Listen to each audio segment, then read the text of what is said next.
दोस्तों आज के इस सेशन में हम लोग करेंगे डिस्कस हिंदी के चुने हुए 25 बेहद महत्वपूर्ण प्रश्न। ये वो प्रश्न हैं जो कि प्रतियोगी परीक्षाओं में जब पूछे जाते हैं तो मोस्टली लोग इसे सही इसको जो है आंसर नहीं कर पाते हैं। और आपने देखा है कि कई बार ऐसा हो रहा है कि सिर्फ हिंदी के प्रश्नों की वजह से लोगों का जो सिलेक्शन है वो रुक जा रहा है। तो ये प्रश्न आपकी बहुत अधिक हेल्प करेंगे आपकी परीक्षा में।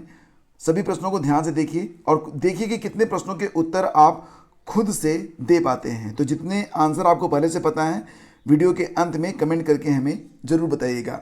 आइए स्टार्ट करते हैं। पहला क्वेश्चन है, भला मानस में कौन सा समास है? भला मानस में कौन सा समास है? देखिए विकल्प है यहाँ पर, कर्मधारय समास, तत्पुरुष समास, अव्ययी भाव समास और बहुब्रीहि समास। तो समास के बारे में आप लोग जानिए। समास की जो परिभाषा होती है उसके मुताबिक ही आप निर्णय ले पाएंगे। यहाँ पर आपको शब्दों को नहीं रटना है, आपको समास को समझ लेना है। फिलहाल यहाँ पर जो आंसर हो जाएगा क्या हो जाएगा? ना तो ये बहुब्रीहि समास है क्योंकि बहुब्रीहि समास में क्या होता है, एक तीसरा अर्थ निकल के आता है। अव्ययी भाव समास भी नहीं है और तत्पुरुष समास भी नहीं है। इसका आंसर हो जाएगा कर्मधारय समास। कर्मधारय समास के बारे में आपको मैं बता देता हूँ। कर्मधारय समास में क्या होता है, यहाँ पर देखिए शब्द है भला मानस। पहला शब्द क्या है, विशेषण है, दूसरा विशेष है। भला जो लिखा गया है ये विशेषण है और मानस क्या है, ये विशेष है। तो इस प्रकार से अगर पहला जो पूर्व पद है वो क्या है, वो विशेषण है और उत्तर पद विशेष है, तब वहाँ पर होता है कर्मधारय समास। तो इसका आंसर हो गया ऑप्शन ए। निम्नलिखित तद्भव तत्सम युग्मों में कौन सा सुमेलित नहीं है, ये प्रश्न पूछा जा रहा है।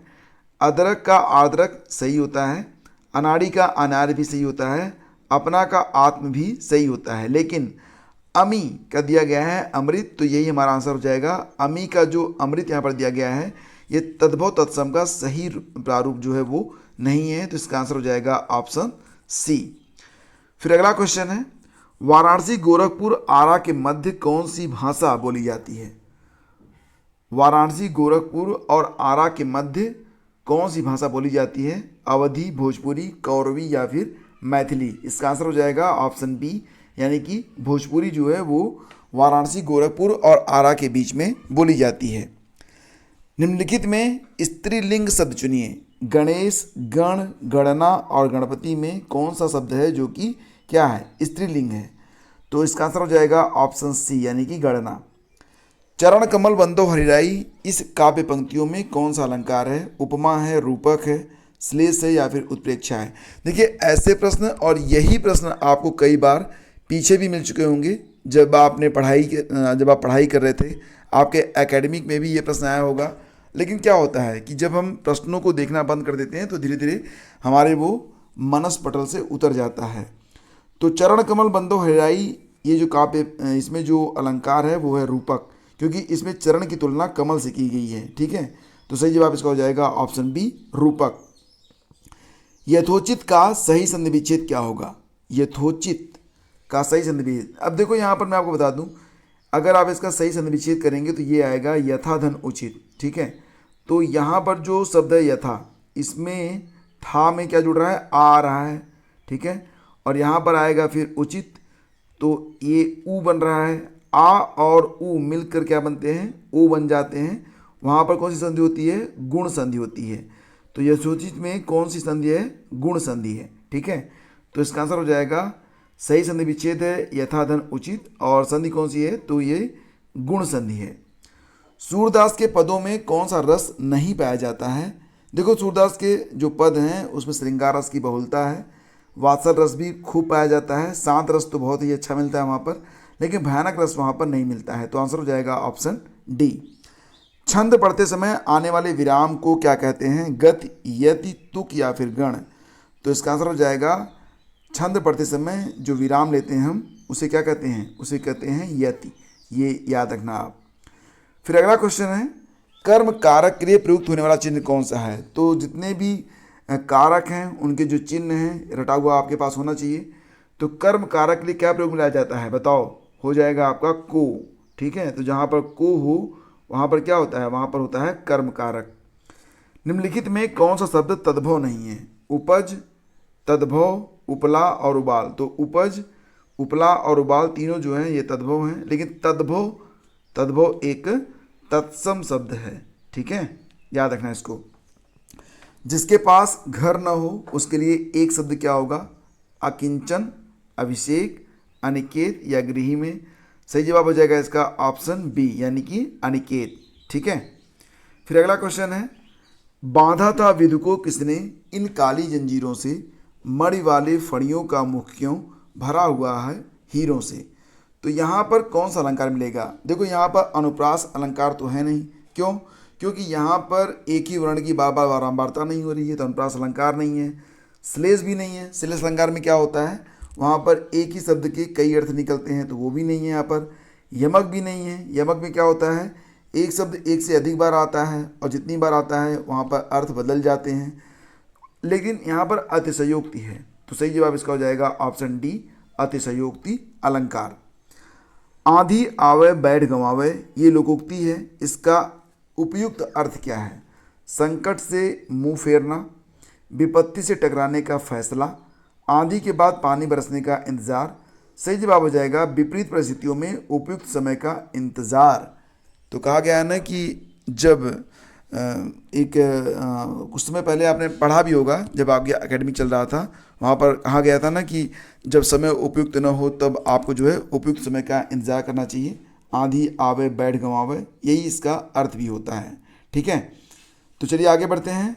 रहीमदास जी ने लिखा भी है यहाँ पर कि रहीमन चुप होए बैठिए देख दिनन के फेर, और जब नीके दिन आई हैं बनत लगी हैं देर। तो जब स्थितियाँ आपकी प्रतिकूल चल रही हों तो उस समय थोड़ा सा शांत रहना ये ज़्यादा उचित प्रतीत होता है। अगला क्वेश्चन है, किस भाव की परिपक्व अवस्था को रस कहा जाता है? किस भाव की परिपक्व अवस्था को रस कहा जाता है? तो इसका आंसर हो जाएगा ऑप्शन डी, यानी कि अस्थाई भाव, ठीक है। और फिर अगला क्वेश्चन है, जिस छंद में 4 चरण और प्रत्येक चरण में 16 मात्राएं होती हैं वह क्या कहलाता है? 4 चरण और प्रत्येक चरण में 16 मात्राएं होती हैं, उन्हें कहते हैं चौपाई।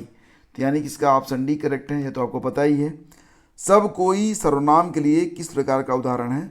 तो सब कोई का मतलब ये संयुक्त सर्वनाम है, ठीक है। यहाँ पर जो विकल्प दिए गए हैं वो सब गलत हैं, सही जवाब इसका हो जाएगा संयुक्त सर्वनाम है सब कोई, ठीक है। फिर अगला क्वेश्चन है, देखिए, अनुस्वार किसका कार्य करता है? अनुस्वार क्या होता है? जब आप किसी भी वर्ण के ऊपर एक बिंदी लगाते हैं उसे अनुस्वार कहते हैं। तो यह पंचम वर्ण का काम कर देता है, तो इसका सही जवाब हो जाएगा पंचम वर्ण। निम्नलिखित में कौन सा शब्द तत्सम नहीं है? उर्वर, कोंकण, उलझन और कोण में। तो बाकी तो यहाँ पर उर्वर, कोंकण और कोण सब तत्सम है, उलझन जो है यह तत्सम नहीं है, तो यही हमारा आंसर हो जाएगा। अनुरूप में कौन सा समास है? अनुरूप में तत्पुरुष समास भी नहीं है, कर्मधारय भी नहीं है और बहुब्री भी नहीं है। यहाँ पर अनुरूप जो होता है फ्रेंड्स, याद रखना कि यह अव्ययी भाव समास के अंतर्गत आता है, तो सही जवाब इसका हो गया ऑप्शन डी। सही काल को पहचानिए। यदि मैं समय पर स्टेशन पहुंचता तो मेरी गाड़ी न छूटती। अब ये जो घटना है वो कब हो गई है? यह पास्ट टेंस की घटना है, भूतकाल की घटना है, और यहाँ पर दोनों घटनाएं जो हैं वो आपस में अंतर संबंधित भी हैं। यदि मैं समय पर स्टेशन पहुंचता तो मेरी गाड़ी न छूटती, तो यहाँ पर हेतु हेतुमत भूतकाल है, ये याद रखना आप, ठीक है। भूतकाल में ही होता है हेतु हेतुमत, और वर्तमान काल में कभी कभी पूछा जाता है कि वर्तमान काल में कौन सा काल नहीं आता है, वहाँ पर लिख दिया जाता है हेतु हेतुबंध वर्तमान, तो वो नहीं होता है।